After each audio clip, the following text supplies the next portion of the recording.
Hoje eu vou falar pra você por que é que eu troquei o Fitbit pelo Polar. Alessandra Dianin aqui com vocês, e depois de mais de um ano, né, porque eu comprei no Natal de 2019, eu ganhei o Polar e eu vendi o meu Fitbit. Então, algumas coisas aqui que eu levei em consideração. Primeiro, a Polar é uma marca que faz frequencímetro há muitos anos. Eu lembro que quando eu comecei a dar aula, a primeira coisa que eu tinha era um desses de colocar no peito e era um Polar que eu usava para controlar a frequência cardíaca quando eu dava aula. Então a Polar, ela tem anos aí no mercado. Então a primeira coisa que me fez mudar do Fitbit pro Polar foi a frequência cardíaca, a falta de precisão na frequência cardíaca. Quando a gente fala de um relógio que está no pulso, não vai funcionar como um que está no peito, obviamente.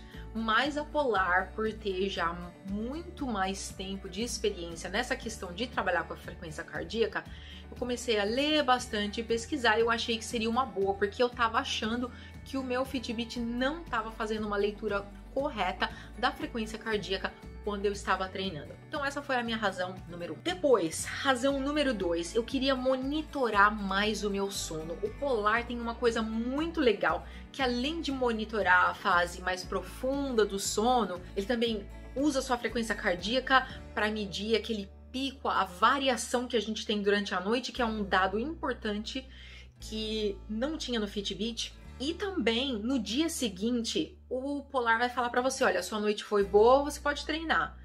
Essa noite você não dormiu tão bem assim. A combinação de todos os fatores fala que você acordou não muito bem hoje. Então vamos só alongar hoje, ou só descansa. Então eu achei muito legal a análise de dados. E eu tô sendo muito superficial aqui, mas a análise de dados que eles fazem à noite, da frequência cardíaca e do movimento, é infinitamente maior do que o do Fitbit. Então assim, eu fiquei encantada com as coisas novas que a Polar estava implementando e eu quis mudar. Eu achei que o Fitbit parou um pouquinho no tempo. Se você não vai pra academia, se você não tem personal, se você não manja muito de atividade física, o Polar tem uma coisa super legal que é uma sugestão de treino pra você. Então naquela parte lá, que além de falar pra você, olha, treina hoje, não treina hoje, hoje treina força, hoje treina alongamento, você acha no seu relógio sugestões de treino para você. E eu achei isso muito interessante, eu queria explorar, queria ver qual eram as ideias. Infelizmente, ele não muda conforme assim, se você tá treinando mais, se você tá treinando mesmo, se o seu nível de atividade física muda para pior ou para melhor, né? Se você tá progredindo, as sugestões não mudam. Então, assim, essas sugestões, elas são para iniciantes mesmo. Mas era uma coisa que eu queria testar e eu achei super legal. Embora eu não use, eu super recomendo para alguém que tá começando a treinar, que precisa de um incentivo, principalmente durante a pandemia, com academias fechadas, ter uma sugestão de treino é melhor do que não fazer nada. Uma outra coisa que a Polar trabalha diferentemente da Fitbit é quando eles estão analisando a média, por exemplo, eles vão falar do seu sono, que o quanto você dormiu do sono profundo ou do sono leve, eles vão colocar você dentro de um quadro, né, dentro de uma média pela sua idade. E o Polar não, ele demora alguns dias para construir, para entender como você funciona, e a partir dali ele fala se você dormiu mal ou se você dormiu bem. E isso é muito importante porque as pessoas, elas têm um padrão de sono diferente. Então, às vezes, se o Fitbit está te dando um resultado falando que você dormiu bem ou que você não dormiu bem, que o seu sono leve foi muito longo, mas se aquele é o seu padrão, não vai mudar. Então, eu achei muito interessante essa questão do Polar demorar alguns dias para entender como é que o seu corpo funciona, como é que tá a sua frequência cardíaca, qual é a sua frequência cardíaca de repouso, qual é a sua frequência cardíaca dormindo, fala frequência cardíaca mais uma vez, para depois poder fazer uma análise melhor e falar para você quando é que você tá bem e quando é que você piora. E assim, se você for treinando mais e evoluindo, tudo isso vai mudando e você vai tendo um resultado positivo. A Polar também faz uma análise durante a semana de tudo que você está fazendo, analisando o seu normal, né? Se você está treinando 3 vezes por semana, 4 vezes por semana, o nível de atividade física, por exemplo, a intensidade da sua atividade física.